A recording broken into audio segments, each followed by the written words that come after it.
Well, hello. Um, I had finally done it. We have finally scored the largest CVH engine ever made, the 2 liter. So this one supposedly came from a 97 Escort. It came from something approximately that year. Um, all of the parts on this thing date between like 92 and 94, I think, is some of the newest part numbers on this guy. But the engine was offered in the 97 through oh I think 97 through 99 Escort. I think it was the only engine unless you had a ZX2. So any ZX anything would be a Z-Tech. But it was also offered in the first few years of the Focus.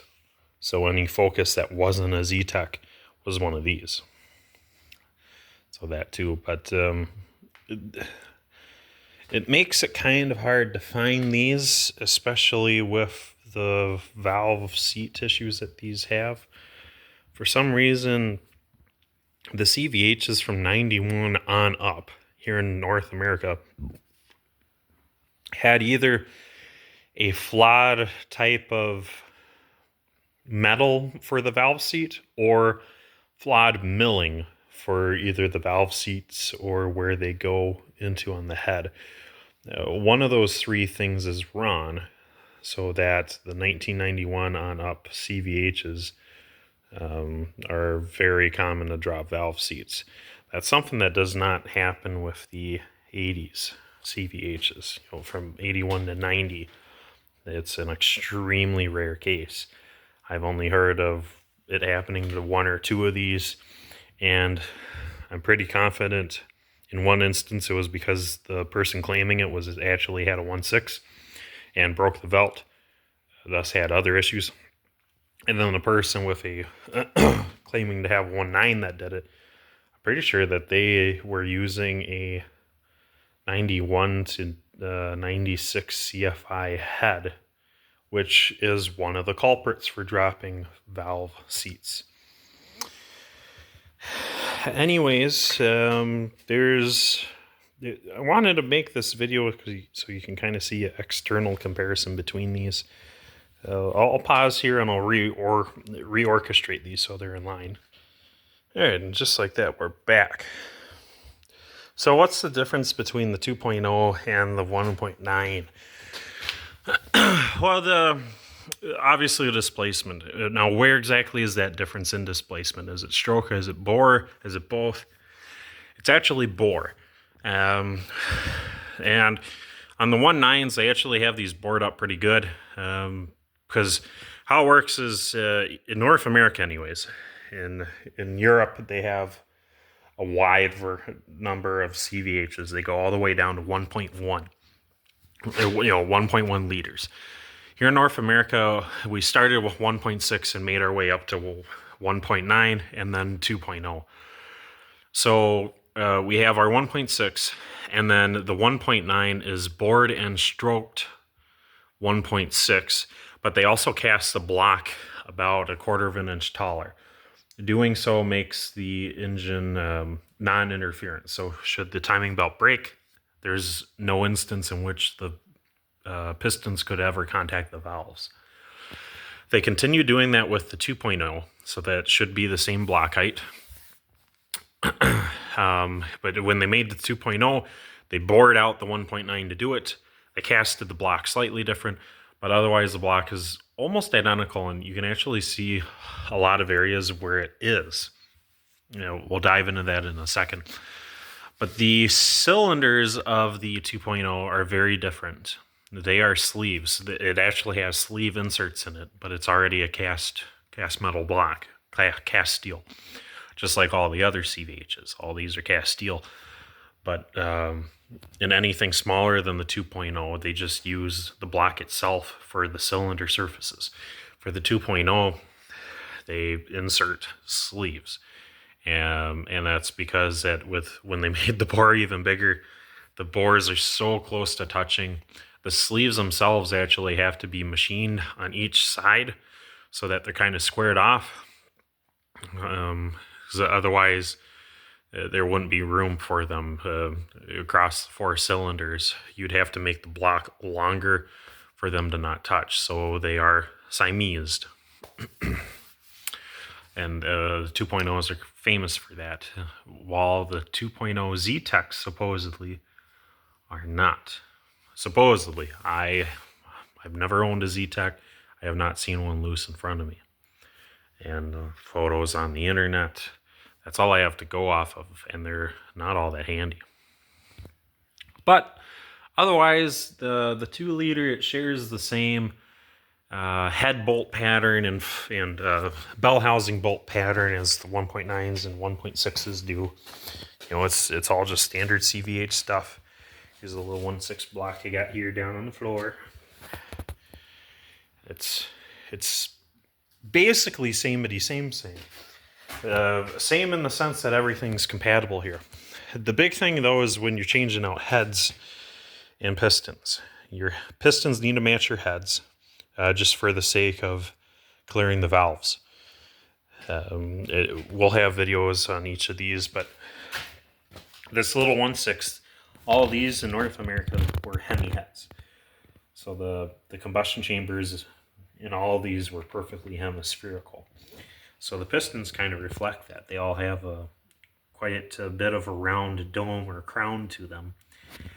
And this is the most mild of them. These are the very low compression 1.6 Hemi pistons. The later ones in the 1.6 high outputs, the center portion would be crowned up even taller. So then they start looking like, actually have a Hemi head motorcycle engine over here. They look a little closer to this. Again, not perfect, but kind of closer. Those are Hemi head pistons as well. So, you just need to match the pistons to the combustion chambers. You know, a Hemi combustion chamber needs a Hemi piston. You can have a flat top or a dish piston in there. It's just going to result in a low compression ratio. All in the 2.0 CVH, it is I think they call it the lean burn combustion chamber. So the combustion chamber basically looks like a kidney bean shape, very common on, say, small block Chevys. You know, most aftermarket heads for those will look like that. And then I think the pistons in this guy have a slight dish to them. One of these here's, I don't think it's this one. 1.9 CFIs. Their heads look about the same, but what's special about the 2-liter is the intake pattern. So on the back side, it actually has dual runners, has secondaries. It's really tight here, so you can't exactly see it. But if I move the camera around, down here, that is the bore that the shaft goes through for all the butterfly valves. So at a certain RPM, that kicks it down, and you have more air entering the intakes. And it goes through a swirl pattern. Apparently the most efficient, I don't know if it's the most powerful, but the most efficient burn that you can get, according to Ford in the 1990s. So a little bit of outdated technology, being it's only 2-valve, but very impressive for the time. So there's that on the intake side of things. This has a very unique intake pattern. No other CVH has it. But like I said, the combustion chamber shape of the heads, that is the same as the 1.9 CFI. But the other thing that makes it special that I alluded to, it has the largest valves of any CVH ever built ever. Keep that in mind. The intake valves on this thing are huge. They're a good, I think 2, maybe 3 millimeters larger than the 1.6 and the 1.9 Hemis. Those two are the biggest valves until this guy. Then this just brings in these massive intake valves. They're dished on the backside, so while that does lower your compression ratio some, it makes the valves lighter, and In ways, it helps for an even burn inside the hemispherical combustion chamber, even though it isn't hemispherical in these. But overall, that it helps more than it hurts, at least. And the bigger thing is, with the valve being huge, there's a lot of flow going into this thing. So there's a lot of power potential, even though there's a lot, it's mostly untapped at this point in time from Ford. So with all of that kind of out of the way, what's going on the outside of the engines? That's what this video is mostly about, is the physical differences between these, on the outside. What does it take to put that engine in an 80s car? That's kind of the point of everything we do here. I don't own any 90s Escorts. It's all 80s stuff. So what will it take to put this in a car that had one of these? Because, like I said, the 2-liter, well, you obviously get a little bit more displacement. But the bigger thing is the magic inside the head. Well, we're talking huge valves. We're talking secondary intake runners. This is also the only CVH in North America to have a crankshaft trigger. Pardon me. It's also the only CVH. Out of the ones I have. But the 91 on up CVHs, they all have a camshaft position sensor. If I can, I'm struggling to show it here on video well, but it's right here, where the head is kind of rounded off in the corner, exactly where the fuel pump would be on the older engines. They bore out the hole, I think, just a little bit larger, and stick a Hall effect sensor in there for the camshaft, and now it has camshaft position. It also has coil pack instead of distributor, because we have sensors for the cam now.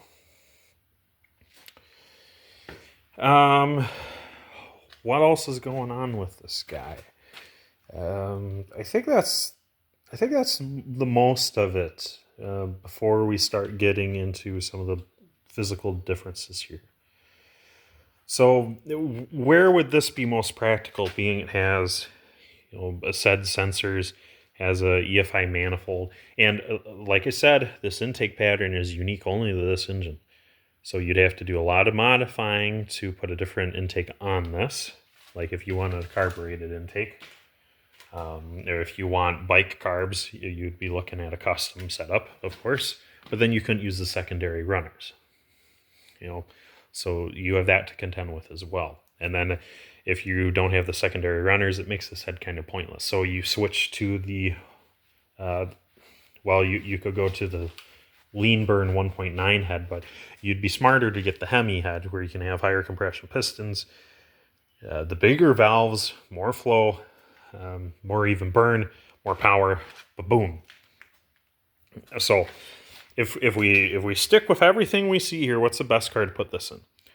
Well, actually, probably something that's already EFI, because we already have all these sensors. The intake manifold is already set up for EFI. It'd be, like I said, it would be a pain in the butt changing that unless you swap heads or do a custom intake manifold. But it renders a few other things useless, So, well, there's not very many EFI Escorts out there. There's a bunch of CFI ones. Nope, different. You might as well switch to carb. Honestly, if you're going to do anything to a CFI, convert to carb. Thank me later. So multi-port fuel injection. Yeah, the EFI high outputs. Sure, yeah, you could swap one of these into that car. But I think it would be best suited for a turbocharger, because we got 2 liters of displacement. That's like 40% more, maybe 30% more than these little, down here, than the 1.6 turbos had, the factory 1.6 turbos. So I think that would be the correct step in the correct direction. So now we can finally get to our physical differences. I have seen these in a couple of carbureted cars, but I'm pretty sure they change out the whole cylinder head, or they do a custom intake manifold. I've yet to see one of these as EFI in a car. They've all just been some way converted back to carbs. Well, the biggest thing on these engines, it doesn't really affect your installation, but the biggest difference between this and the engines of the 80s is it has a round tooth timing belt. I know a lot of you folks across the world are going, yeah, whoop-de-doo, all CVHs are like that. No, this CVH is in North America.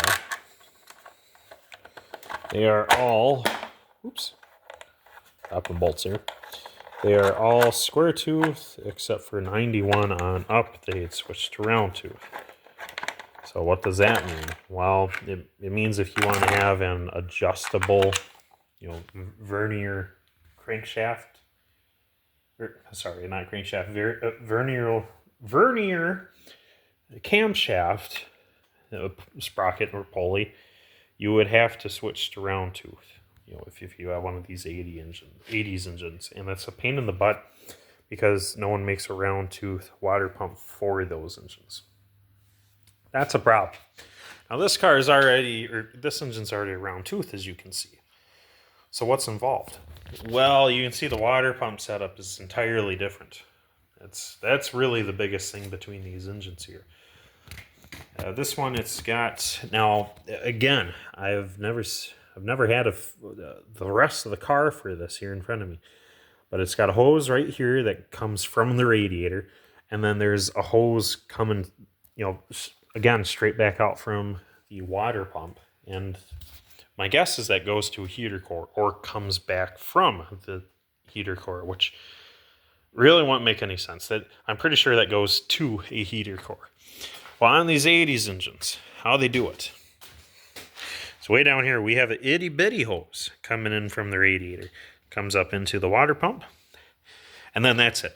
It goes into the block, goes through the head, comes out that corner of the head. Same story over here. I'm sorry. Aside from that second outlet, it comes in through this huge outlet. It's huge. I mean, huge. Absolutely huge. Compared to this, this is like 1 inch on the outside diameter. This is 1 inch on the inside of cast. So the hose itself is 1.5 inches. Huge. Goes in through the block, through the head, and it comes out in the same place. A similar style thermostat housing. Around the back, that will also go out to a... I take that back. I think that comes back from a heater core. Or out to it. Forgive me, I'm struggling so bad because I haven't had one of these in front of me, and I'm seeing all these funky T's that Ford liked to do in the 90s to now. But the thermostat housing, you can see, is quite a different shape from years prior. But it's the same bolt pattern, and I think it takes the same thermostat as the 1.9s. The 1.6s, however, they take a smaller thermostat. But for the 1.9s, they made it bigger, I think, unless I got a flip-flop. They changed the size of the thermostat. They changed the outlet to steel. This is a 1.6 head, aluminum thermostat housing. So they changed that to steel, but come 1991, they switched to plastic. Well, when they brought around the 2.0, you can see that they had switched it back to aluminum. So they had been doing a whole bunch of dinking around, trying to just, refine the cooling system as much as they could. But all honesty, you can't really improve upon these. They're about as good as they get as far as the cooling goes. But you can have a bigger port and a better looking impeller, that would help these a lot. All right, so that's kind of the head addressed. Now the exhaust manifold pattern on all CVHs is identical. The only difference is on the 1.6s, you will have giant ports. On the 1.9s and 2.0s, you have much smaller ports. That's it. Valve covers, they have to match the heads. You can see that this valve cover, it utilizes just 3 bolts across the top. The 91 to 96 engines, they can go one of two ways. You can have the 3 bolts across the top, but some will actually have the bolts all around the perimeter of the aluminum valve cover, like these steel valve covers were for all of the 80s engines. So that's how that goes. So now getting down to the block. The block is where we start seeing some familiarities again, but then at the same time more differences. Like I said, the bell housing pattern on the back is identical. The flywheel pattern on the crankshaft is identical, but the oil pans are different. You can see on this one that it's actually slanted. More easily seen right here.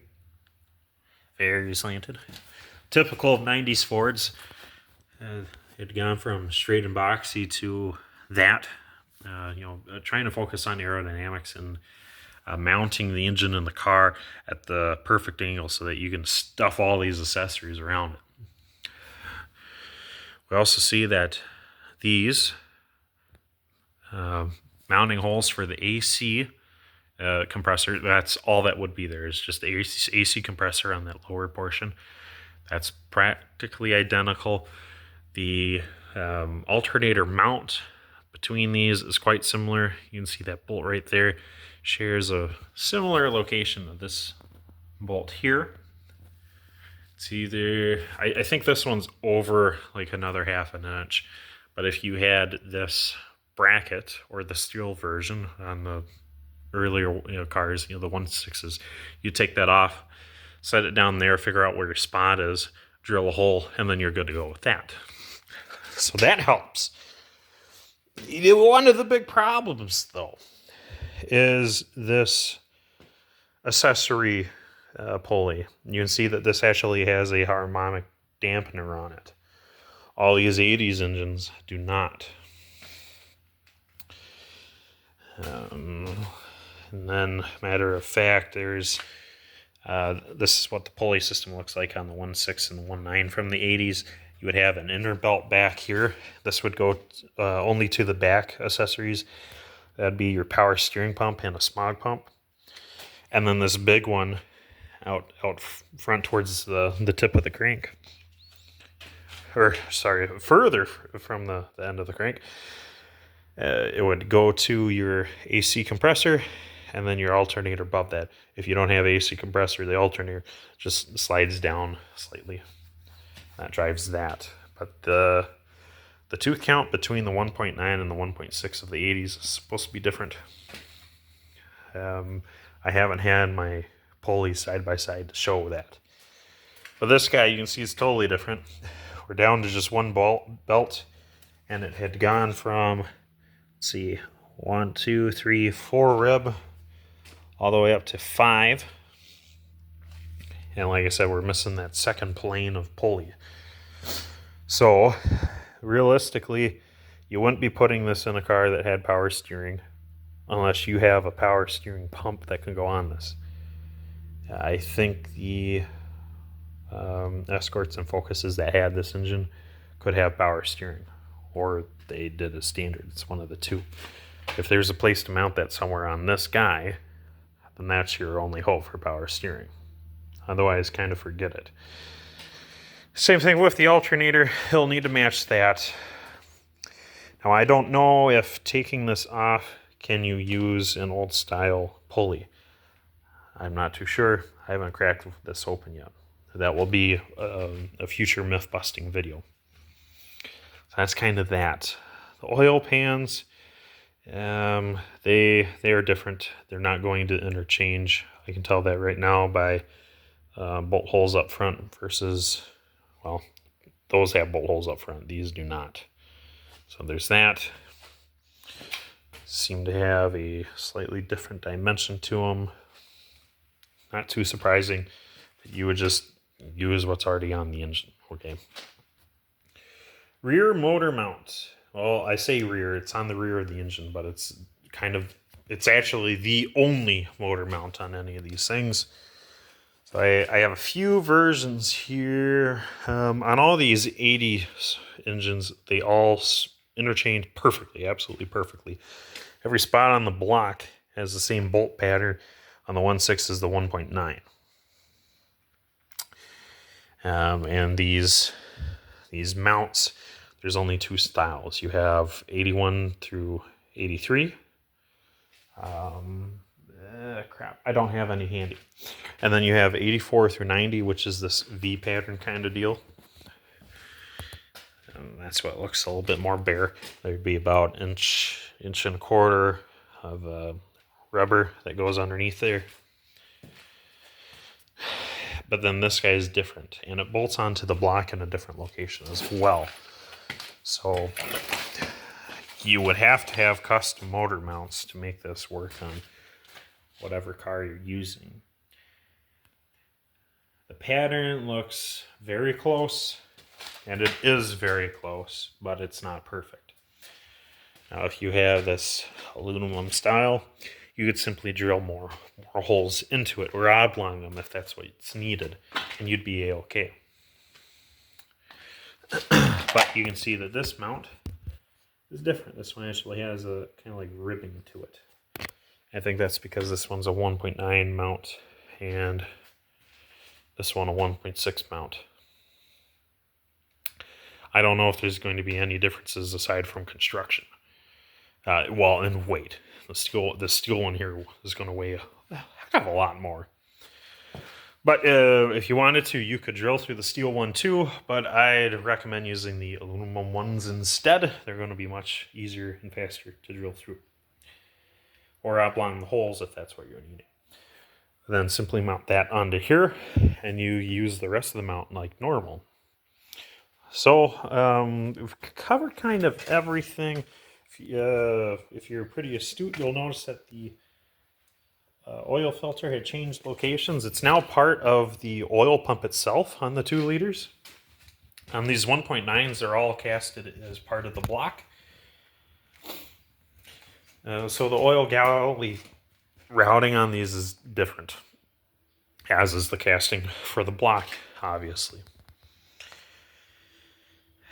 But otherwise, in the car, as long as you don't have any accessories over here, that's going to be a very easy filter to change out. I'm kind of excited to see that. On these carbureted cars, having it in the back corner underneath the sinting manifold, it's not too bad when you've removed your EGR, mechanical fuel pump, and whatever else you have for like vacuum hoses, coolant lines, whatever in this area. It's pretty easy to reach down in here, give that a couple twists, and it's gone.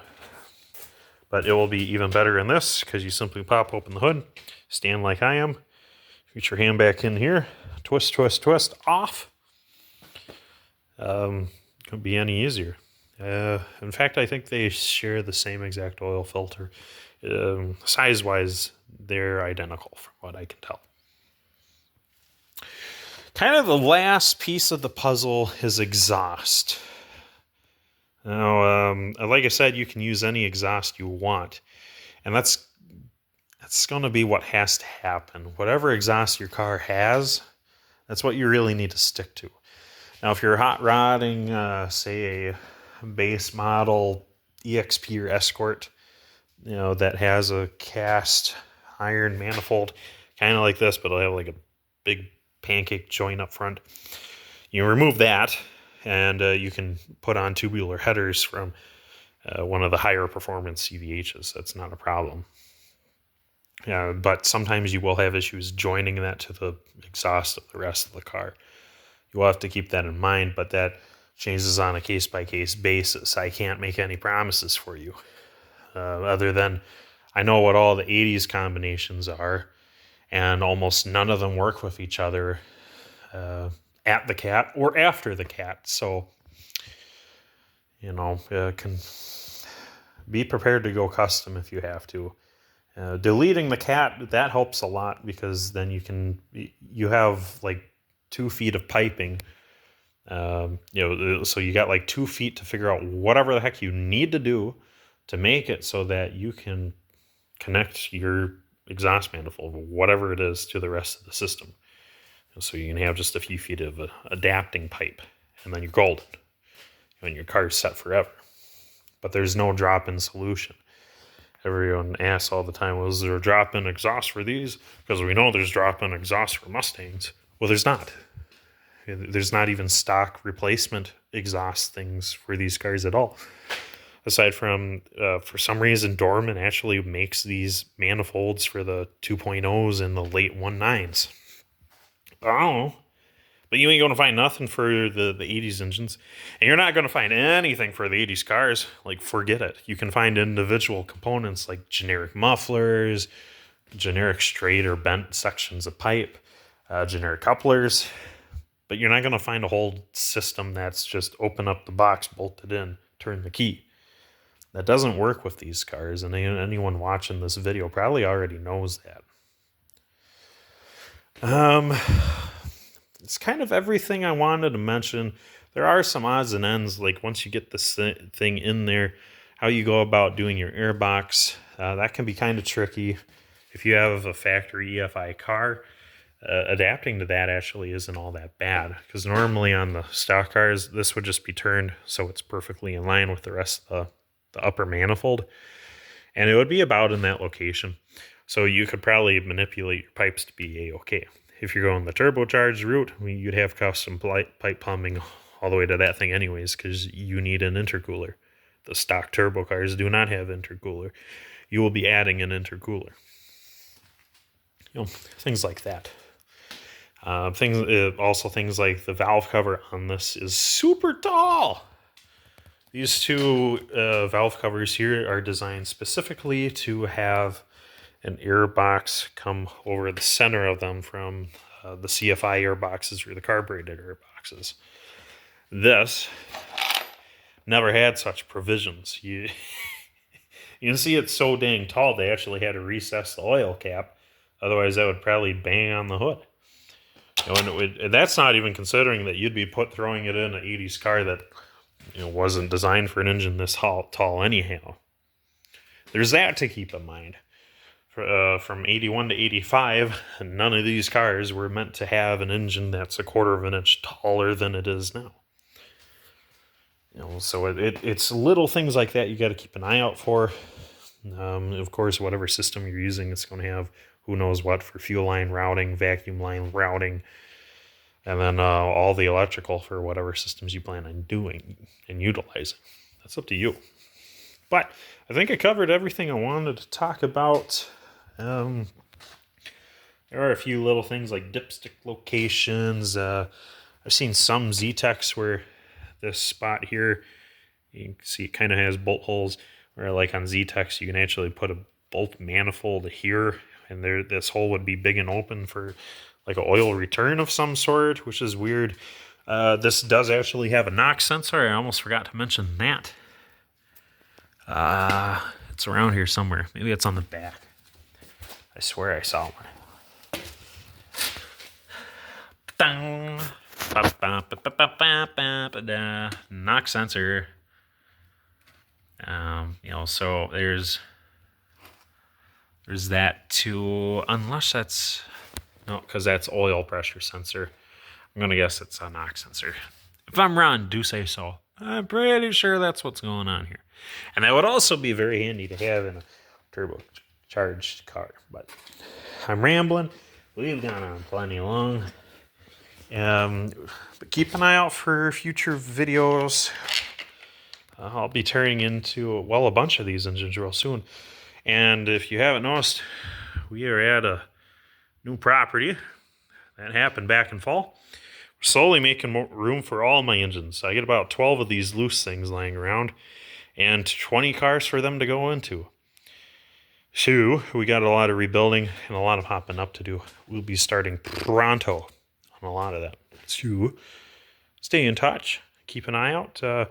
If you're not subscribed, I recommend doing so. Turn on the notifications. You'll see a lot more of these videos pop up that way. If you're not too interested in that, hey, I ain't going to push you. I'm picky about what I watch. So I wouldn't blame you if you're the same. But if you have any questions or comments or ideas for future videos, do say so in the comment section or reach out to me directly. I love hearing from all you guys. Fun stories, sad stories, unrelated stories. Anything's cool, but I always got time to talk about EXPs and occasionally escorts. So, just say something, and I'm pretty sure I'll get back to you. But like I said, keep an eye out for more videos. We'll be doing a lot of myth busting. We'll see what it takes to make these 1.9s interference, and we'll explore our options with this guy.